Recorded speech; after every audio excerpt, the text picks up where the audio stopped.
Hey folks, thanks for jumping on. My name is Michael. I'm here with Clear Estimates customer success team. Just waiting a couple more minutes, see if a few more viewers join in with us, and then we'll go ahead and get started here in just a second. Thanks for joining.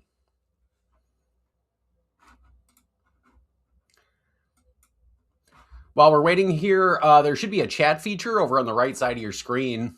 Let us know if you're having any trouble with the sound or anything like that. You're probably going to have to enter in your name in order to participate in that chat messenger. But then as we go along today, just feel free to add in any questions that come to mind into that chat messenger. We're going to try to cover as many of those as we can as we go along. And I'll probably also have a dedicated Q&A at the end as well. I'm also going to be sharing a link at the end if you do want to set up a one-on-one call with us. That's included in your subscription as well as your free trial. So I will share out a link if you would like to set up some time with a rep here. We'd be happy to walk you through the system one-on-one. All right, we're about a minute after here, so we're just going to go ahead and jump into the presentation. So the idea today is just to give you a thorough walkthrough of Clear Estimates. So we're going to be talking about how to get started. We're going to be talking about how to navigate Clear Estimates, how to search for parts, create an estimate. We're going to talk about saving time with templates. And from there, we're going to talk about finalizing the estimate. So setting up legal language, draw schedules, setting up invoices, logging payments. We're going to cover all of that today. But first, let's just talk a little bit about Clear Estimates. And I'm actually going to stop my camera here so this way you can see the full slideshow as we're going along. But let's go ahead and talk about Clear Estimates. So this is a really great tool for any remodeler to streamline their estimating. It includes a library of locally sourced cost data that you can use to build your estimate. And it's a cloud-based tool. So that means your estimates are going to be easy to access, they're organized, they're accurate. It's really a tremendous time saver for jobs like this. Now, before we get into the application, it's really important to understand how the software is set up and how our library of remodeling costs really works. So really quick, just some core concepts for you to keep in mind here.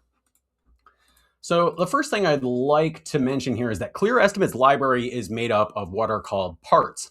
Now, parts are line items. They're the building blocks of your estimate. They price out specific tasks like installing some framing, maybe you're hanging some drywall, painting a wall. Really any individual task that needs to get priced out in your estimate can be thought of as a part. And we offer a library of around 13,000 or so parts that you can use to build your estimate. And each of those parts is going to contain cost data for the task itself. So we're talking material costs, labor hours, set up as an assembly. And when I'm saying assembly, so for example, wall framing parts, that's going to include the lumber, the fasteners, the hardware, really anything you need to accomplish that specific task is built into the part cost for you. Now, this cost data is locally sourced from the area you input when you sign up.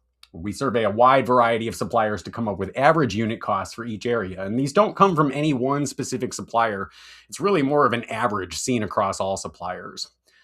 So for example, something like wall framing, once again, we're going to be looking at lumber yards. We're going to be looking at box hardware stores, again, to come up with an average cost per unit for each of these items. Now, you can adjust your location anytime. This is specific local pricing you're going to be using in your account, but you can change your location anytime if you do need to estimate in different cities, states. You can easily do that, and I'll show you how to do that here in just a little bit. Now, another thing is that Clear Estimates also comes with over 300 pre-built templates. Now, templates are a list of parts. They're designed to save you time. This way, we're not searching for parts one by one. We're not forgetting anything we commonly need in that estimate.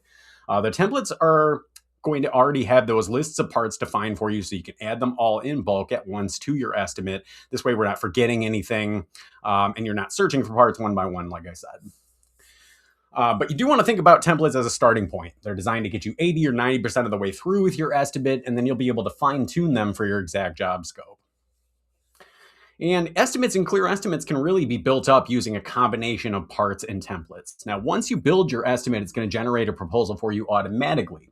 And that's going to save you the time of researching those costs, typing out proposals. And with all of that out of the way, let's go ahead and jump into Clear Estimates here.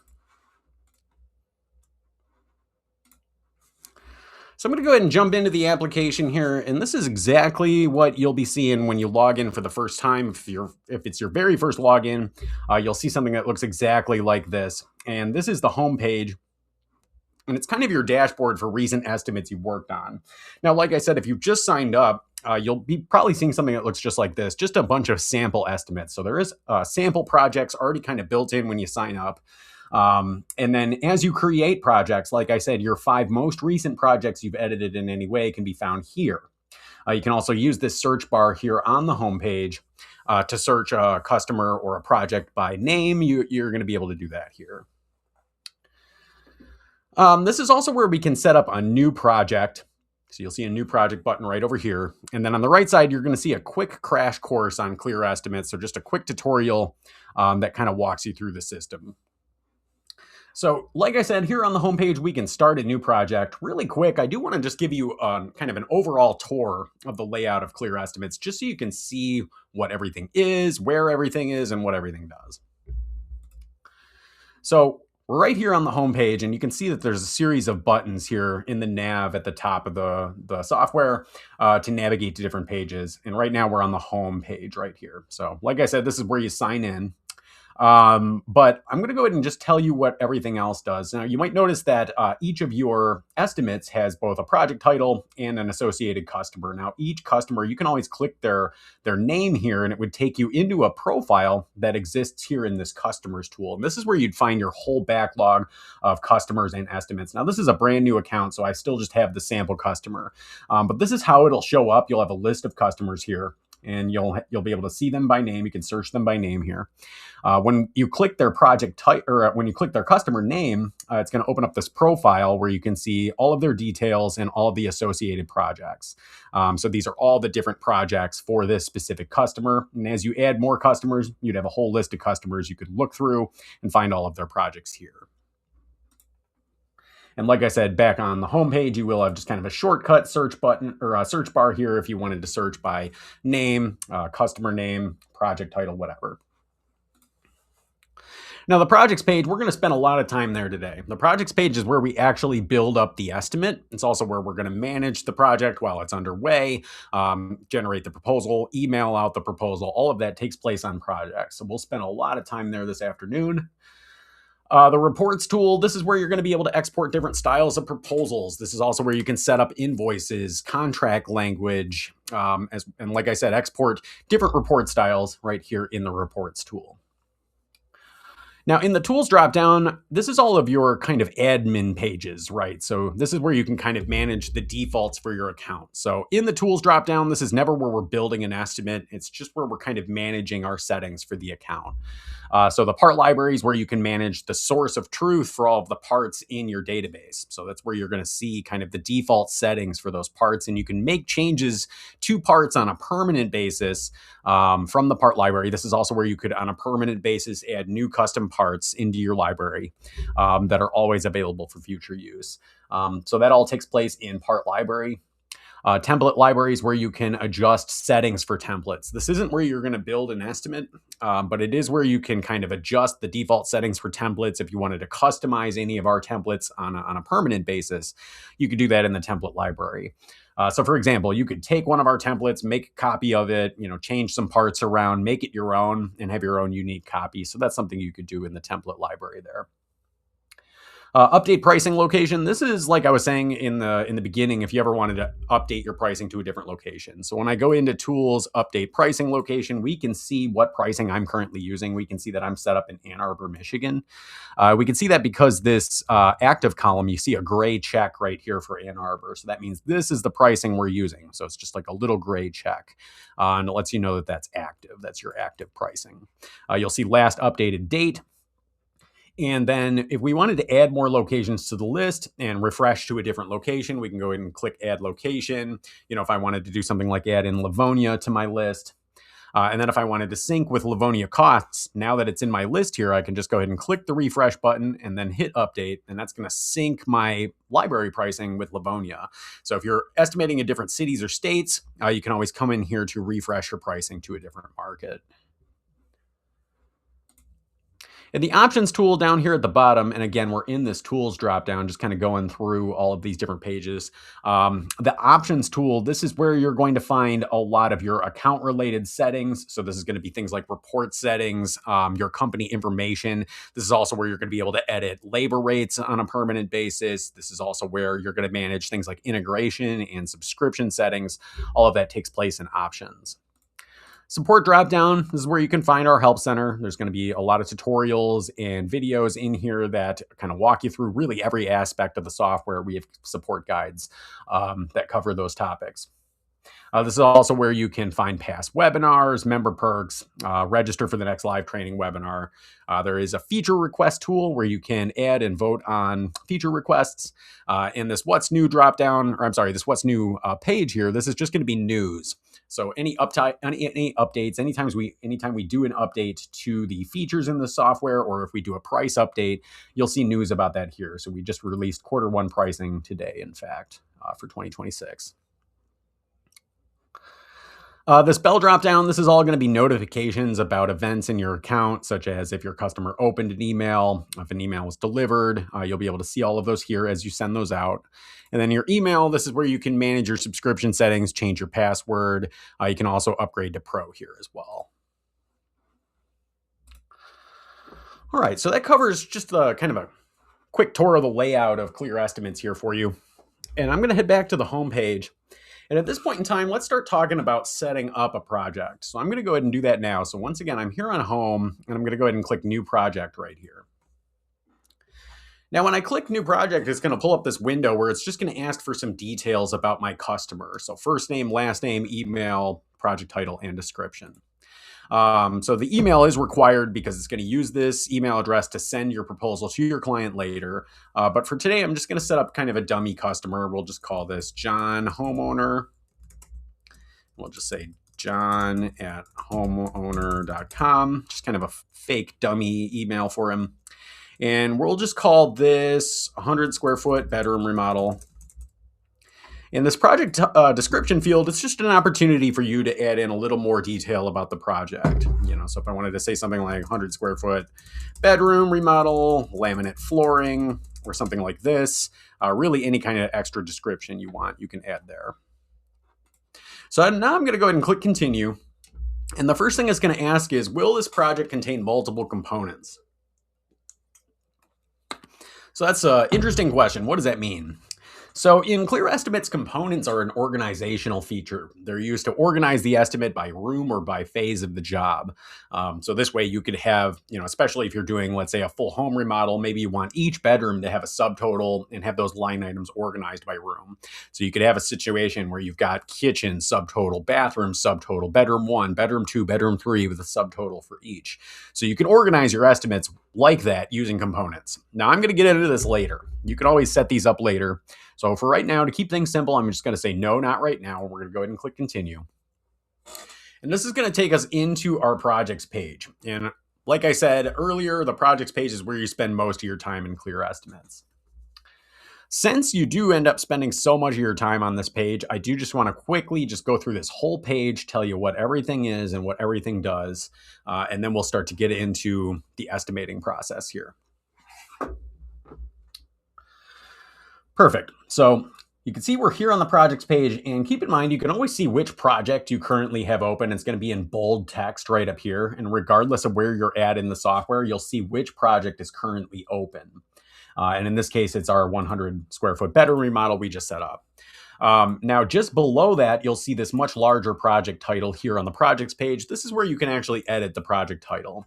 If I wanted to make any adjustments to this project title, I can just click into this field and make those adjustments. If I need to adjust anything about John's contact info, I can access his profile just by clicking his name here. Same thing with this description field. We can make any edits to that. Now, over on the right side, you're going to see a couple of buttons, and these are just various tools that you'll use while you're estimating. The most important of which is going to be this eyeball right here, view report, because this is how we're going to preview the proposal before we send it out to our customer. So really important, take a look at that report, just look over everything, make sure all of the details you need are there and the costs are correct. You can always preview your proposal right from print to PDF. And again, that's in this eyeball view report, print to PDF. Just to the right of that is the send to customer button. This is how we'd send that proposal over to our client after we built the proposal up and everything looks good. We would send that out to our customer just by clicking send to customer, send report to customer. That's going to prepare an email to John with the proposal attached. The more dropdown is just various tools related to your project. So duplicate project is the first option, super handy feature, especially if you're doing a lot of similar jobs. Why build the same estimate twice when we can just make it an exact copy, customize a few things, and have it out the door in half the time. So super handy time-saving feature right there under more, duplicate project. Archive project, you can do that when you're done with them. You can also save completed projects as new templates in your account. Activity history is going to show you things like email delivery statuses. And then a little further down, you're going to see shortcuts where you can create and view invoices, refresh project pricing. If you started an estimate a few months back and we've updated pricing and you want to sync to the most recent price update, that's what that button will do. And then we also do partner with a payment processor called Clearant, actually now called ExplorePay. And you can find out information about our payment processor down here as well. Now, just below that, you're going to see what I like to call the part search interface. And what this is it's just a series of different tools. So a search bar, browse part library button, create custom part button, and add template. And these are the tools you're going to use when you need to add costs into your project here. So you can search for parts by name. So if I click the search bar, I can do something like type in drywall, and it's going to pull up a lot of different results across the full library of costs related to drywall. But if you're just getting started, I always recommend start off here with browse part library. And I am going to go through all of these different buttons, show you what they do here. But let's go ahead and start with browse part library, especially if you're just getting started. Sometimes it's a little easier to navigate through and find what you need. So I'm going to go ahead and click browse part library here. And this is going to pull up this window where we can search through the library of cost data. Now, don't worry, I'm going to go through the rest of the projects page, give you the remainder of that tour. But just very quickly, I'm going to show you how to add a part into your estimate. So you're going to see that when we click Browse Part Library, there's going to be this category dropdown right up here at the top, select a category. And if I click that, it's going to show me all of the categories in ClearEstimate. So everything is organized by category as far as the cost library is concerned. So you'll start off with project prep, then you'll see there's different cost categories dedicated to different types of demolition. Further down, we'll get into things like excavation, concrete, masonry, framing, and so on. And so you can always use these categories to kind of narrow down your search. If we type drywall, it's going to search across all part categories, but maybe you just want something specific to wall drywall. So when you're in browse parts mode here, you could go into something like wall coverings here and then search drywall. And now we're only looking at wall related drywall items. So that's one way you can go about it. When you first click Browse Part Library, it will show you some popular searches down here. You can really just ignore those, and I always just recommend focus on these category dropdowns. So let's say, for example, I wanted to add in some wall framing costs. I'm going to go ahead and click 10 wall framing. And when I click 10 wall framing, you're going to see all of the part costs that are built into 10 wall framing here. So we're going to see, their descriptions, the category information in the library where the part lives. Over on the right side, we're going to see cost information. So cost per unit here. So this is your material cost is this column. So for example, 2x4, 12-inch on center wood frame wall up to 8 feet tall, we have $1.21 per square foot in material. Hours per unit, this indicates to you that there is labor cost kind of built into the part here. So when you see labor hours listed here, this is the labor hours per square foot or per linear foot or whatever the unit type might be. And that's how you can see that. The thing is, when I select 10 wall framing, you might notice that there's just a ton of different parts packed into this list here. We can even load more. There's hundreds of different items under 10 wall framing. So another thing you can do is kind of narrow your search using subcategories and part groups. So if I click this middle drop down here, maybe I just want to see wood wall framing only. And then a lot of times you can use the part groups to narrow down even further. Maybe I just want to see wood wall framing 2x4. So now I'm just looking at a handful of items in different heights. So it's a lot less to sit and scroll through.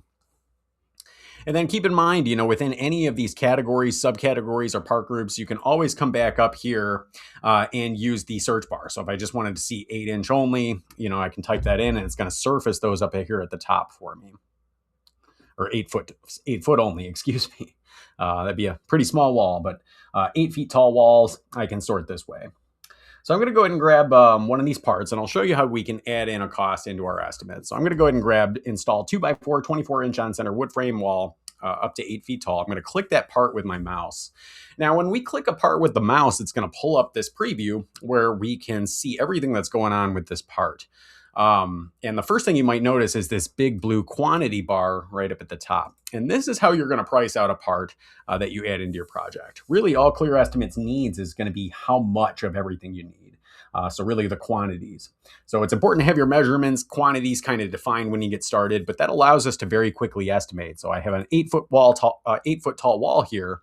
Let's say it's just 10 feet in width here. So let's just say it was, an 80 square foot wall area, small area. I can plug in 80 square feet here. And again, it's looking for the wall area, not the floor area here. But if I plug in 80 square feet, now we can kind of see what's going on here. So it's taking our cost per unit for material. So this is our material cost box. We've got 55 cents per square foot. So it's taking this number and it's multiplying it by the quantity. And that's how it's coming up with our material cost. Now, keep in mind, these costs are pre-markup, pre-tax. They don't include any profit for you. So it's just the cost for you to do the work. And then just below that, we can see that there's labor hours built in. So you see a separate calculator for labor. We see labor hours listed right here. This is going to multiply that by our part quantity and again by our labor rate right down here. I'm going to walk through how to customize this here in a minute. But that's how it comes up with your labor costs. So you can almost imagine kind of an invisible triangle here. It's just your hours per unit multiplied by your square footage, and again by your labor rate. And that comes up with your labor cost and your labor hours simultaneously. So really all it requires is just plugging in the quantity that you need. So we plug in 80 square feet, add part to estimate. So let's do something else here. Let's go ahead and try another example. I'm going to add in maybe some wall drywall costs into this estimate just as an example. So I'm going to go ahead and click this category drop down again. Now keep in mind you can kind of filter these categories if I wanted to type in something like wall coverings. And then, maybe I just want drywall. And then maybe I just want some moisture resistant drywall, for example. And then let's go ahead and click one of these parts. So install install half-inch drywall taped and finished, moisture resistant over 300 square feet. So I'm going to go ahead and click this part. We'll use this part in our estimate. Now, again, all I really need to do here is just plug in how much drywall I need. So I could just plug in 300 square feet of wall area, and that's going to take care of everything I need as far as my costs. And then I could just add the part to the estimate. But there's a lot more you can do here with these parts. So what I'm going to do at this point is just kind of really go through this whole window here, explain what everything is, and how you can customize it. So what's cool about Clear Estimates is that you have the flexibility to make per project adjustments to your part costs and descriptions without changing anything in the default library. So that gives you a lot of flexibility on a project per project basis to do really anything you want with these parts in the estimate and have it live only in that project. So anything we're doing from this preview, it's not permanent. It's for this estimate only. So we can adjust really anything we'd like about these parts. So up here at the top, you're going to see the part description. And again, it's half-inch drywall, taped and finished, over 300 square feet. Now, this description at the top is kind of an internal part description. It's got a character limit. It's built to fit into your part search. So there is a character limit up here. And it's more of your internal Clear Estimates part description. Now, what actually shows up on your proposals for this part is going to be down here under report text. And you'll see there's 3 different report text fields: preliminary, formal, and subcontractor. And what these are the different texts that correspond to the different styles of proposals that you can export from Clear Estimates, really from any estimate. So they all have pre-built text already built into them. So what that means is that you could build an estimate once and automatically there's 3 different styles of reports that you can print out from an estimate that you just built one time. Now, the difference is in the proposal. So preliminary, this is a little more brief. This is usually used as kind of an initial walkthrough with the client. You just want to give them a ballpark estimate, not the final contract. So that's the preliminary proposal text. You can see it doesn't include as much detail. We don't see specific quantities or specific unit types. It's just kind of a rough description of the work here. The subcontractor proposal, this is a scope of work that you could give to your sub so that way they could give you a price to do the work. So it's pretty similar to the formal proposal, which I'll talk about in a second, but it doesn't include a project cost. So that way you could send that to a sub and get a price to do the work. But most of the time you use your formal proposal. And when we're looking at view report, that eyeball button on the projects page, or if we're sending a report to customer right here from projects, it's the formal proposal that's going to get sent.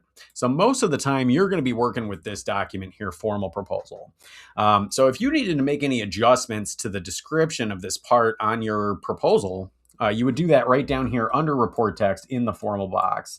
And this is where you can make any adjustments. There's no character limit here. It even supports things like line breaks. So if I wanted to say something like, this is a note for my customer, you could add in additional notes. It supports those line breaks. You can really add as much as you need here. There's also going to be insert buttons that insert just different details about the part. So provide and install just inserts the words provide and install. But the quantity is going to insert the part quantity. You'll see it says QTY here, but it'll actually pull 300 on the report from the quantity there. Unit type, this is going to be your unit type, be that square feet, linear feet, piece, so on. And then the part description would actually autofill from this field up here at the top. It would just insert that into your formal text. So scrolling back up to the top, I'm just going to explain the cost calculation section to you. So let's start with unit types. Now, every part has a unit type, and these are kind of hard-coded. This isn't a conversion calculator. If we are giving you a cost per square foot to hang drywall, it won't convert it to a linear foot cost if we change this to linear foot. We're providing that cost per square foot. However, if you wanted to customize it to maybe you price drywall by the linear foot, you could click linear foot and then just change your cost per linear foot down here in the material box. So maybe I charge $1.12 per linear foot to hang drywall. I could make that my dollar per unit cost for material after I select linear foot, but it just won't convert it for you. So let's just go ahead and change that back.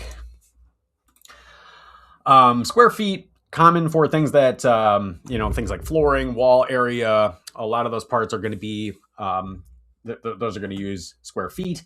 Linear foot's common for things that go around the perimeter of a space. So things like baseboard or trim or things like this. Piece, this is kind of your catch-all for anything not priced by square foot, linear foot, cubic yard, and so on. This is common for things like doors or windows or really anything you just need one of or really kind of a fixed amount of. So appliances, things like gutters are going to be piece. Cubic yards is, you'll see this for things like earthworks, dirt hauling, excavation parts, sometimes use cubic yards. Dollars and hours are kind of older unit types. We don't see these used too much anymore, but these are just simple dollar amounts of material or number of hours for labor. Sometimes you'll see these used in budgetary parts, for example. Already kind of told you what the quantity button does. Or the quantity field does rather. This is how you're going to actually input your quantity and price out your parts. And then we get into this cost calculation section where we have different calculators for each cost type. So we can see that these are all 3 separate calculators that are kind of built into this one part here. So the material cost, for example, this part has $1 per unit cost of $1. So it's $1 per square foot to install drywall. So again, it takes this number, just multiplies that by the quantity to come up with the material. This multiplier, you generally just want to leave this at 1 and kind of ignore this. Really just focus on your cost per square foot. The multiplier is handy if you ever wanted to add an extra percentage to your material cost. So maybe I wanted to add on 10% to my material. I could change this to 1.1. We can see that adds 10% right here. But generally, you could just ignore that multiplier and leave that at 1. And this is your cost per unit for material here. Keep in mind, you can also just plug in a flat cost for material. If you don't want it to be a unit cost, you can just plug in lump sum. Maybe I just want $100 in material cost. And that's what lump sum will do. It just kind of ignores that quantity. Whatever number you put here is going to be the cost. Now, the labor calculator, it uses something called hours per unit. And we kind of already talked about this already, but this is the labor hours per square foot, per linear foot, whatever the case may be, for this part. So it takes this number, it's going to multiply that by your part quantity, and once again by a labor rate. Like I said before, there's kind of an invisible triangle here that lands you at these figures. But we can make a lot of different adjustments to the labor cost right here. So of course we can select different labor rates from our account. If we wanted to add or change the default rates in our account, we can do that under the tools drop down in options. You'll see a labor rate editor, and I can show you that in a bit. And we can also, of course, customize that hours per unit number, but there's a lot of different ways we can calculate labor. So if I click hours per unit, we could change this over to a lump sum cost like we did for material earlier. You can plug in a lump sum for your labor cost. Maybe you charge labor by the unit. Maybe you have a cost per square foot for labor. Maybe I charge $2 per square foot to install this drywall. So you can always adjust this over to a dollar unit cost, similar to what material usually uses, and then just kind of have it be a dollar per unit multiplied by your quantity to come up with your labor. And then lastly, you can also choose a number of hours and just have it ignore that quantity. You just plug in, maybe I just want 2 hours at this 33.20 labor rate. You can just choose hours. So you can see there's a lot of different ways you can calculate the labor cost. By default, it's just going to have a hours per unit number, which is just sort of a decimal of 1 hour for installation time here. There's also an optional subcontractor cost. Since our costs don't include any markup or profit for you, none of the costs are really assumed to be a subcontractor cost, but there is an optional subcontractor calculator if you want to plug in your subs rate. So maybe you want to uncheck the in-house material and labor and plug in a subcontractor cost. If you know what their unit cost is, you could plug that in here. More common with a sub, they probably just gave you a lump sum total. We could just plug that in. They're going to charge us $500 to hang this drywall, and we see it's $500 in subcontractor costs. That also means that you can mark up the sub cost separate from the rest of your estimate if you needed. So you can see you got a lot of flexibility with any of these parts. And once again, anything we're doing here is specific only to this estimate. So if I go ahead and add this cost into my estimate, we can still see the default part is still here. This is the same settings we were looking at before, but in my project, I now have kind of a subcontractor total for hanging drywall. So now we've added a couple of parts to our estimate, and then we can start kind of talking about the rest of this page here. So here we have this project parts window, and now we can kind of see the items that we've already added into the project. So here's that wall framing part. Here's that 1/2-inch drywall. And we can see kind of their quantities here. If we wanted to adjust any of their quantities, you'll have a legend for the unit types here, category, hours, labor, and material. Subcontractor cost and total. Over on the far right, you can always open these parts back up using the pencil if you want to make any further adjustments, and you can also delete them using the trash can if you ever need.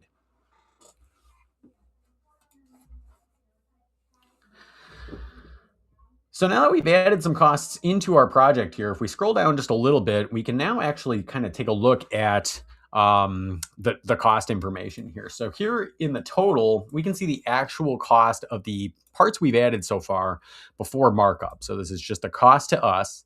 And then just below that, you'll see in blue text the dollar amount of markup that's being applied. And then just below that, you're going to see in orange the what's called the base bid. And this is the actual number that's shown to the customer that includes your markup. Now you can adjust the markup down here using these different toggles for material, labor, and subcontractor. You can make adjustments to the markups, and it's all just based on a percentage that you're tacking on for material, labor, or sub. So it's never going to show your markup to your client. It's just going to kind of roll it into the total project cost. But you can always kind of double check your markups down here. Just above your project parts field here, you're going to see this display with markup option, and this will just show you the cost of each item with or without markup. Doesn't change the proposal. It's always going to include your markup on the proposal. But you can kind of toggle that on and off here. Great. So the next thing I wanted to do is just kind of go through the rest of these buttons here at the top, kind of talk about creating your own custom parts on the fly, talk about the templates that we have to offer and how to add templates into your project. From there, we're going to go ahead and preview the proposal and kind of show you what that looks like. Then I'm going to kind of give you a crash course on alternates and components, as well as miscellaneous items. And then from there, we're just going to get into a little bit of invoicing, payment schedules, logging payments, sending out the proposal, and then we'll wrap it up here. So if you ever needed to add in a part to your project, just very quickly, if there's something you can't find in the library, you just want to add in something quick, this Create Custom Part button here allows you to just make one-off custom items for your project. So if I click Create Custom Part, it just needs a category, a description, and you can either do this in simple or standard mode. Now in simple mode, you can just plug in a material, labor cost, and save. And then standard is going to give you this full suite of calculators if you wanted to kind of build your part from scratch like this. But I'm going to go ahead and switch back to simple. So let's say I just wanted to select a category. Maybe I want to add in maybe a travel charge. I'm going to go ahead and put that in project prep. And then down here, we can plug in either a material or labor cost. Maybe I just want to plug in 150 in labor as my travel charge and save part. And again, this is only going to add this here into this estimate. So now we see my travel charge right here. It doesn't save it back to the library. If you ever needed to, you can always open that custom part with your pencil. And then as soon as the adjust part page loads here, it would give us an option to save it back to the library. I think I'm having some connectivity issues, but here it is. It's pulled right back up. And now we can see we have an option in the More drop down here to save as new part in the library. So just to recap on that, you can always click Create Custom Part, build a part very quickly, add it into your project. If you ever need to save it, you'd be able to do that in the part settings. Just going to very quickly check in with the audience. And by the way, if you're just joining in, there is going to be a chat messenger over on the right side of your screen. If you do have any questions as we're going along, feel free to add in your questions over on the right side. Great. So far we've talked about just adding parts into our estimate as well as creating custom parts. And now I'd like to start talking about templates. Now, like we were saying in the very beginning, and if you are just joining in the beginning, we talked about how templates and clear estimates are essentially starting points for projects or sections of projects. So they're kind of pre-built estimates designed to get you 80 or 90% of the way through with a project or a section of a project, and then they can be fine-tuned for what your job needs. And we have about 300 or so pre-built templates right out of the box. So when you're ready to add one of these templates to your project, you do want to make sure you're right here on the projects page. And then you're going to go ahead and click this Add Template button right here. And that's going to pull up this browser. Now, similar to the parts, the templates are also categorized. So if we select this category drop down here, we're going to see all of the different categories of templates that are built into Clear Estimates. And there's a lot available here. So there's templates for additions, bathrooms, demolition, decking, kitchens, floor systems, and so on. So tons built in here for you. And here's how this works. So let's say I just wanted to take a look at some bedroom remodel templates. I'm going to go ahead and grab room remodels, bedroom. And I'm going to use this middle drop down to select a specific template. And you're going to see there's templates for bedroom remodels kind of sorted by grades of material here. So economy, average, premium grade. That just refers to the quality of materials, really the costs of the materials included. And it's also going to be sorted by different types of flooring. So ceramic flooring, laminate flooring, pre-finished wood flooring, and so on. So let's say I wanted to grab bathroom remodel, average grade laminate flooring. I'm going to go ahead and click this template title here. And what you're going to see is that it's going to pull up what the template contains. And you're going to see that it's just a list of parts that are commonly seen in this kind of bedroom remodel. And it's going to try to cover as much ground as possible. So we can see there's tons of demolition lines built into this template, electrical costs, wall and ceiling drywall, doors, trim, painting, flooring, all kind of built into this template. So it's just a list of parts that are commonly seen in this kind of a room remodel. Now, you do want to think about it as a starting point. You're going to notice this description even kind of tells you right out of the box. This template includes options for different items, and you want to uncheck the items you don't need. And in this case, it's letting us know we have various types of flooring to remove. You get different choices for flooring and various electrical parts to choose from. So it's assuming that you're not going to use every single part in this template, but it just wants that available for you. Now, what's great about our templates is that all of the parts in these templates have quantity formulas attached to them that tie back to this overall template quantity that we see right up here in the top right. So what that means for you as an estimator is that you're going to be able to plug in the square footage of your space. So whether that be a bathroom, a kitchen, in this case, it's a bedroom. Let's just say it's a 100 square foot bedroom. Just for example, we can plug that in, that footprint square footage, and then click calculate quantities. And what that's going to do is it's going to suggest quantities for each of these parts in the template based on a 100 square foot room. Now, again, it's just meant to get you in the ballpark. So you still want to review all of these different parts. You want to compare the quantities to what you have in your plans or in a takeoff, and you want to make any adjustments if there's any deviation. So maybe we measured and it was actually 31 linear feet of baseboard that need to come out of this room. We can just make those adjustments here in this quantity column. And then if there's something we don't need, as is kind of implied in this description, if there's something we don't need, we can just uncheck anything that's not going to be relevant. So this was letting us know that there was different flooring materials that we could choose from to remove. So here, we see remove carpet, resilient sheet flooring, solid wood strip flooring. Maybe I'm not doing the resilient sheet flooring. I could go ahead and uncheck that. Maybe a different contractor's coming in to do all this electrical, and I'm not going to be doing any of these electrical items. I could just uncheck all of those. So you can see you can kind of adjust these quantities, uncheck anything that's not going to be relevant. And then if there's something that you need in your estimate that isn't included in the template, we still have that full library of part costs to join in with this estimate after we add the template. So it just saves you the effort of searching for all of these parts one by one. And then keep in mind, you can customize this. So this can be the line items you always want to see in your bid. You'd be able to kind of bake those into your template in your template settings if you wanted.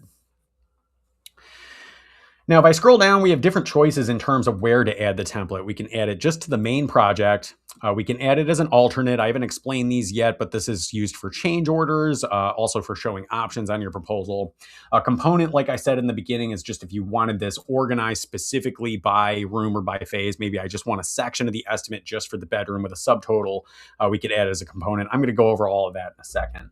Or if you had an existing section, you could add it here. I'm going to add it just in the main window, and keep in mind it's going to give you a little preview of your template total. And then we can go ahead and add template. So when I click add template, this is going to copy and paste all of those template items into my project. And then from here, I can do things like start customizing the costs or descriptions of those template items. We can always open those parts up with that pencil. Once again, make any adjustments to the costs or the verbiage that's going to print on our proposal down here. We can do that after we add the template, as well as, maybe there was something I needed for this job that wasn't in that template. Like, let's say something like dumpster rental. Well, now that I've added that template, I can just go ahead and hit browse part library. If I wanted to pull up some dumpster rental or debris removal, that's going to be in finalization. I could just come down here to load haul dump debris, grab one of these parts, add the part into my estimate. And it's just very simple after we've added that template to go through, add in anything remaining. And so that kind of covers the different ways you can add part costs into a project. So once again, just to recap, we can search the whole library by name. If you're just getting started, I recommend start with browse part library. You can also create your own custom parts on the fly or add templates using add template.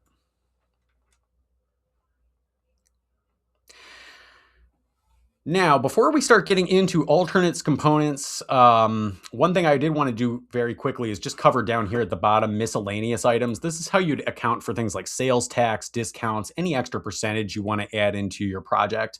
That's what miscellaneous items are for. So these are really easy to set up. I can just click the plus here. Maybe I want to add in a line for sales tax. I can just plug that in as my description. These buttons are your different report settings: preliminary, formal, subcontractor, cost status report. This just tells Clear Estimates, hey, show this sales tax item on my formal proposal. You can kind of check those boxes here.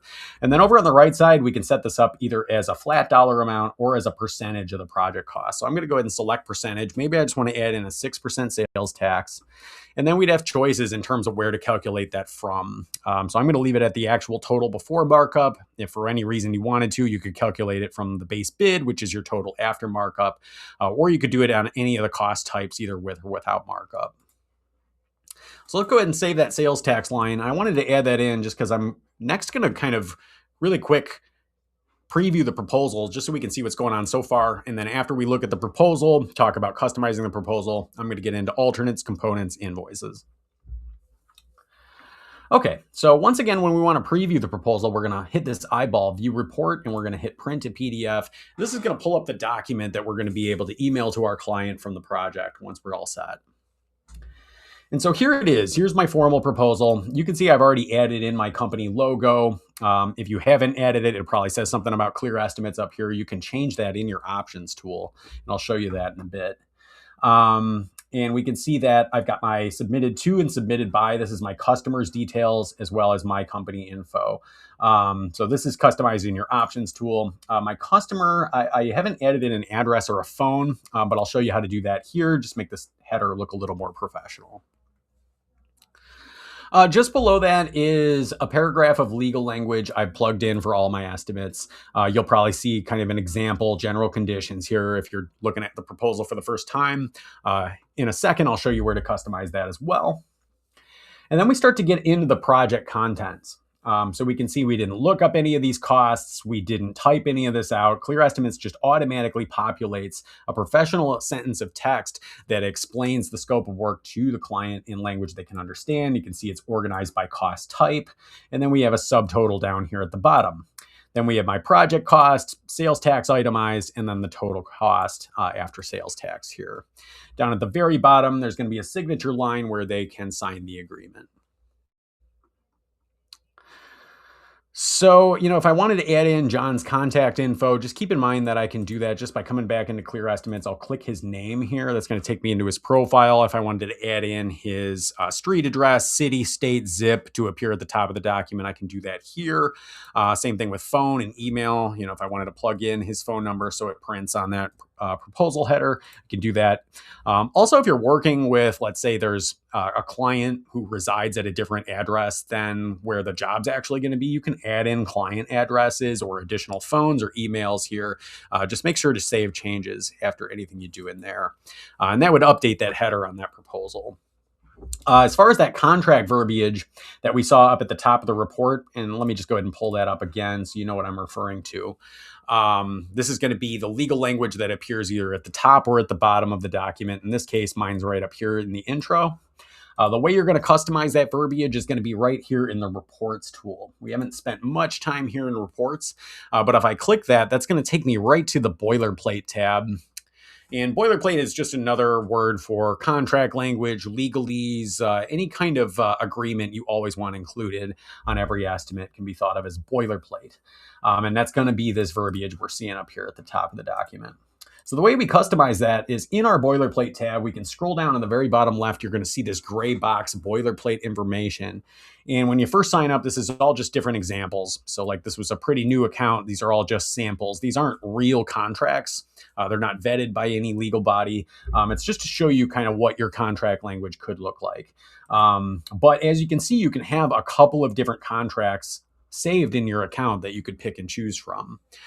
And here's how this works. So if I wanted to add in my own contract language, I can do that right down here. I'll click add heading. And you'll see this is going to create a new blank boilerplate heading. And you might have noticed as I'm clicking through these, you see different text appear over on the right side as I click these different headers. And this new one, it's blank. So this is actually the box where you're going to input your contract verbiage. So we added a new heading. We can go ahead and customize the header here. We could just say something like general agreement. And then we could either type or paste our contract language here into this box. You'll have different formatting options. You can insert variables. So like if I wanted the project cost, for example, included in this language, I can click project cost and then click this brackets that would include the project cost into that language. So you have different variables you can add in, different formatting options, but you would just type or paste your contract language in here. And then from there, you just need to tell ClearEstimates where to put it. And that's what these checkboxes are for. P, F, and S, this stands for preliminary, formal, and subcontractor. And this is just on and off switches for those different reports. So for example, when I'm looking at this language on my proposal, I know that that's going to be this general conditions because F is checked. And we can see that this is our formal proposal. So that's what those different letters mean, preliminary, formal, and subcontractor. They're just on and off switch for your different reports. So if I created a new contract here, I would just need to click that F checkbox to show that up on my formal proposal. Keep in mind, you also have choice between intro and outro legal language. Intro is going to be anything before the project content. So mine is an intro boilerplate. There's also an option for outro. And this is generally going to be things like your signature lines or anything you want at the very bottom. So these signature lines, you can adjust those in your outro boilerplate as well. Going to really quick check in with the audience. I know this is a lot we're covering pretty quickly. See if any questions have come in so far. Not seeing too much so far. So that covers how to adjust that legal language. I show you how to add in different contact info for your client. Keep in mind, if you ever wanted the cost of each of these parts itemized, there's going to be a setting for that. There's kind of a one-off setting for it here in the formal tab. If we click formal, you'll see include line item costs on report. But then also under tools and options, under formal report settings, you'll see an option to set that up by default. If you did want the total line cost kind of itemized here, it would always do so after markup. So just show the total cost of each line after markup.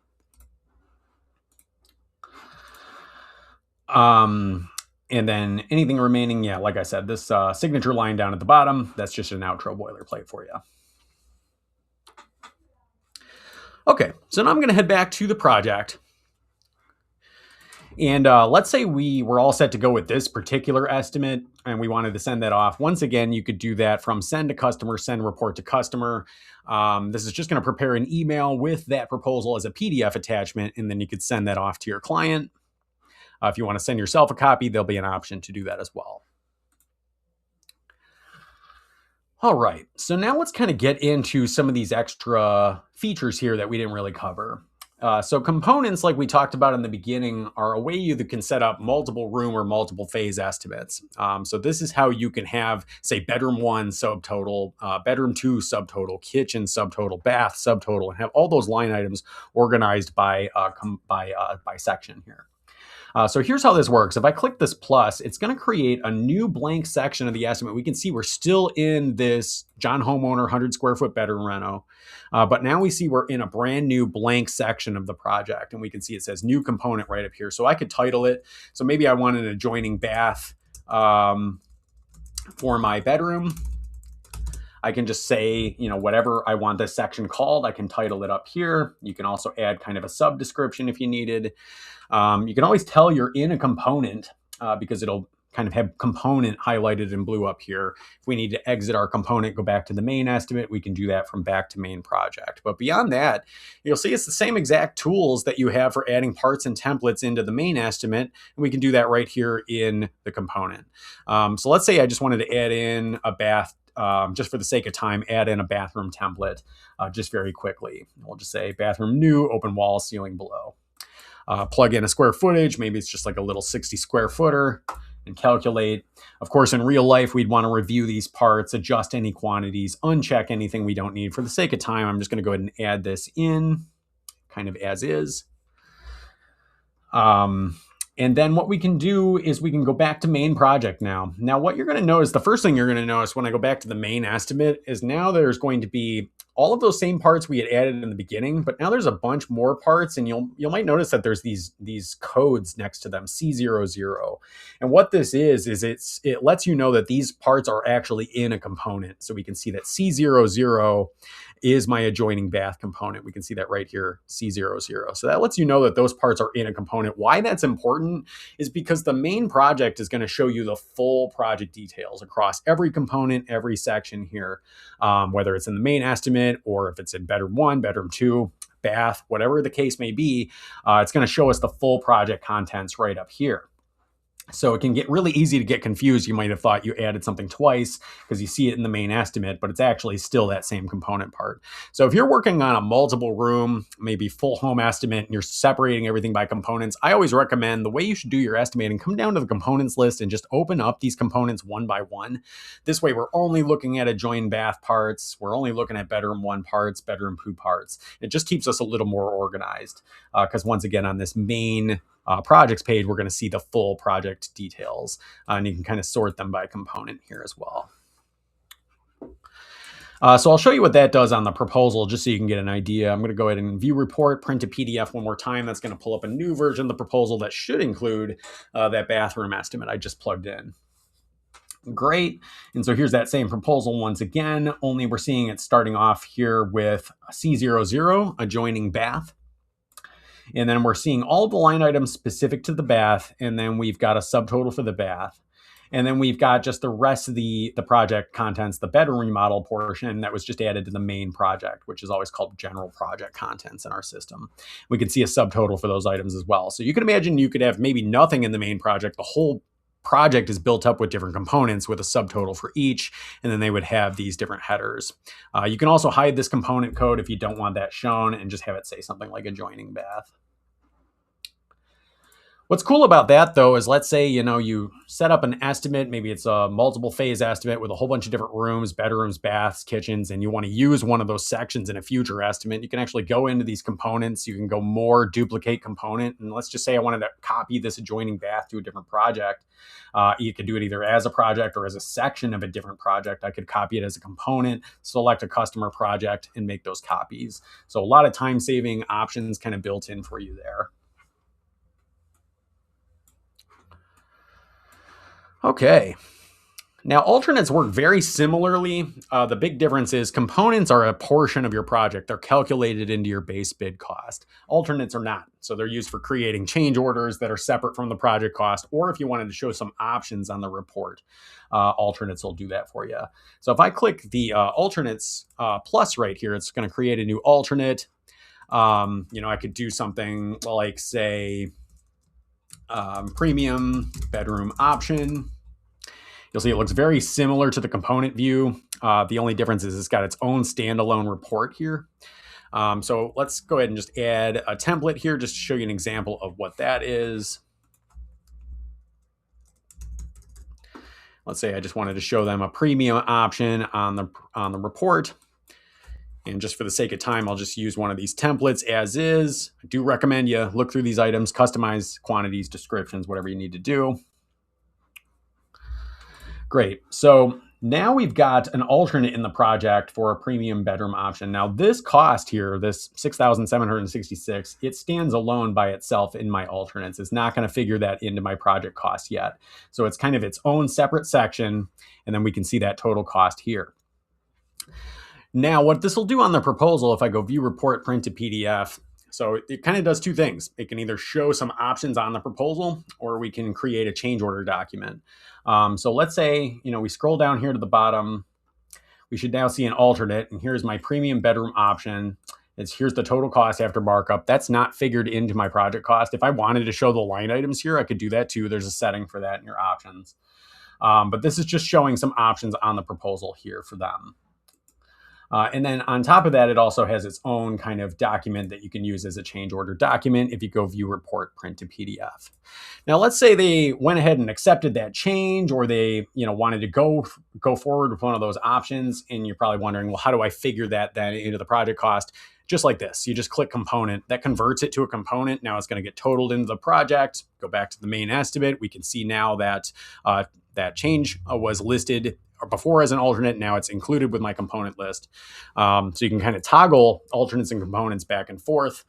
And just the big thing to remember is that alternates aren't included in the project cost, whereas components are.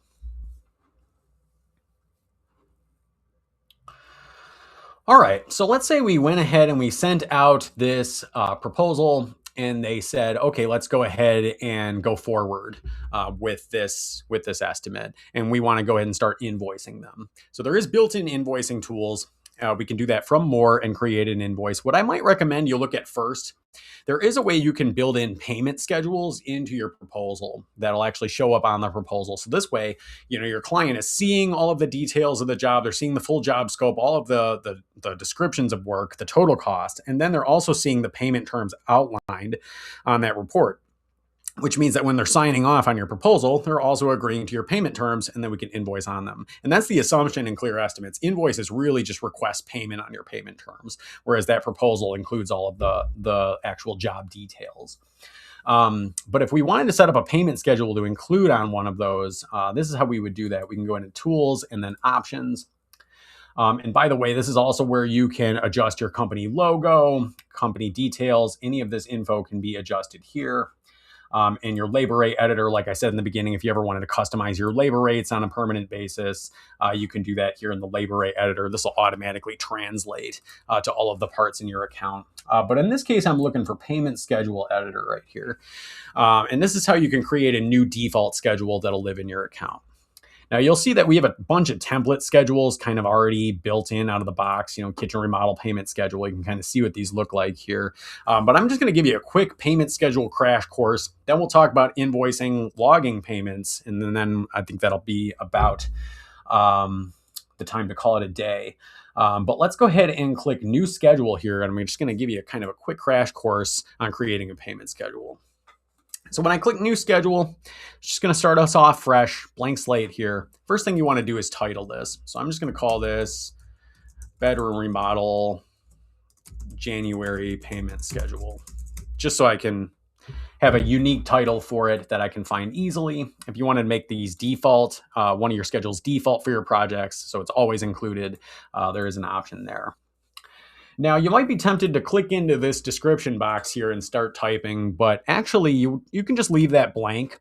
And really what you want to do instead is just scroll down to the very bottom here, and you're going to see an option to add item. And this is how you're going to build your payment schedule. Each draw schedule line is going to be its own item we're going to add in here. So I'm going to go ahead and click add item. And it's going to pull up this add and edit payment schedule item window, where it's just going to ask us for details about this first draw schedule item. Now, the first thing I'm going to do is fill in a description. So I'm just going to call this something like initial deposit of. So that's the first step, is input your description. Down here at the bottom, you're going to see where it says select a type. And there's 3 different types of payment schedule items you can build: fixed amount, percentage of the project cost, or balance due. So let's set up a fixed amount, and I want an initial deposit fixed amount of $1,000. So I'm going to plug that in as my value right here. Now that I've set up my value, I need to insert my value into this description. And the way I would do that is using this orange V button. This stands for value, and it's going to insert a variable that says bracket, VAL bracket. And what this will do is tell Clear Estimates to display that $1,000. And then you're going to see 3 blank boxes here, and these are your different reports.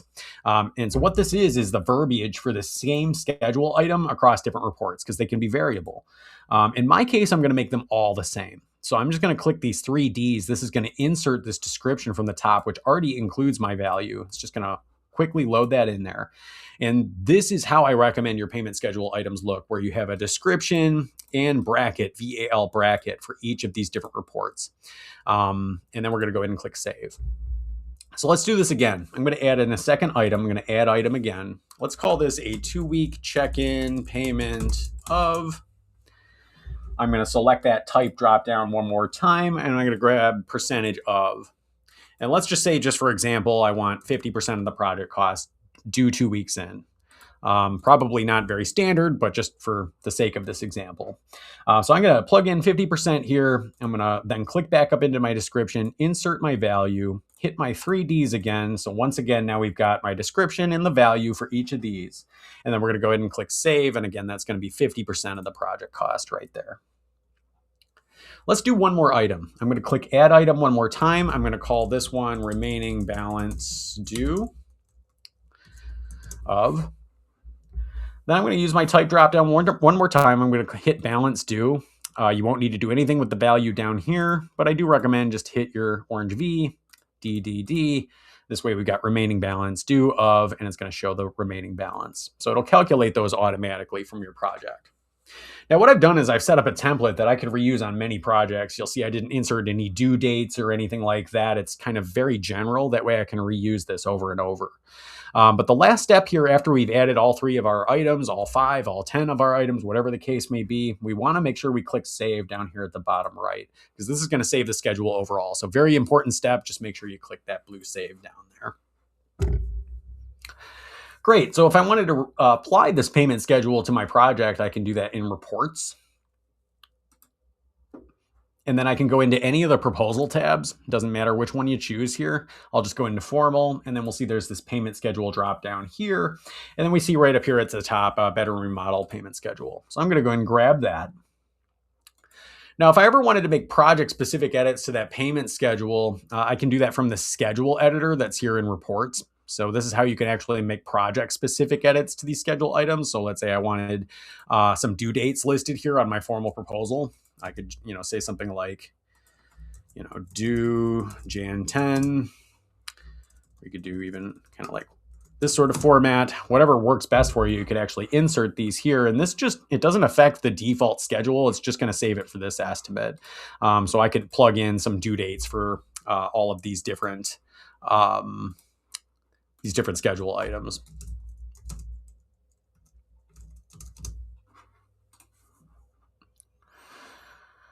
Great. So let me show you what this looks like on the proposal. There's a kind of a shortcut to preview our formal report here in the formal tab, but this is going to pull up that same document you see from view report on the projects page. Great. And so here that is one more time. And then down here at the very bottom, we can now see we've got a payment schedule built in with some due dates. And we can see that it's got my $1,000 deposit. It wants a 2-week check-in payment of a little under $6,000, remaining balance due at the end. So, again, you've sent this proposal out to the client. They've seen the details of the work. They've seen the payment terms. They've signed off on this agreement here. Now we can start invoicing. So back here in my project, there's going to be little shortcut buttons to create invoices. And now that I've already kind of set up a payment schedule, I can go more and create an invoice. And the first thing it's going to do is it's going to suggest, do you want to add your invoice from a payment schedule? And you can see I can choose any of my schedule drop downs right here. So maybe they paid me on this initial deposit. I can go ahead and create invoice.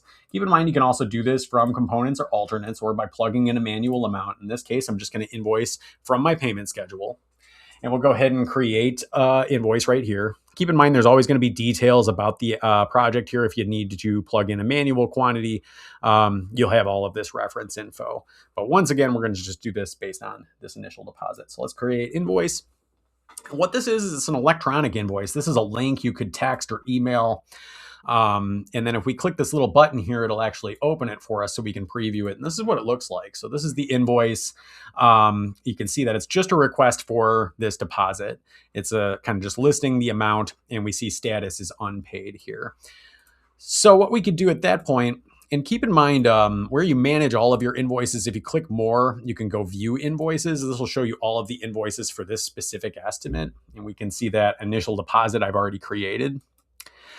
Keep in mind, this is also where we can edit that invoice if we needed. If we wanted to email this to our customer, we can click the envelope and it would just include that. Sorry, it's kind of jumping around on me here, but you can see it's got that invoice link kind of built into the body already. So you could email that here, or you can delete an invoice. But this is also where I could mark an invoice as paid. So let's say they paid me. I can go ahead and click add payment. We can either add in a manual payment, but in this case, I'm going to go ahead and choose from invoice. We see that $1,000 deposit that they've just paid. We'll create payment there. That's going to mark that invoice as paid. So if I were to go ahead and copy that invoice link again, we can see now that we've got payment received. The status has been updated to paid. If they needed a receipt for their records, it's right down here in the PDF button. So that kind of marks that invoice as paid. And then you also have these cost status reports that you can print. And by the way, again, we're in reports under the cost status tab. And that's how you get here. There's also a shortcut on the projects page. If you go more and view invoices, it'll take you to this page. But you can print a report that's going to show what you've invoiced, what's been paid, and what the remaining balance still is. So here we can kind of see a breakdown of what's been invoiced, how much they paid us to date, and the remaining balance still due on the project.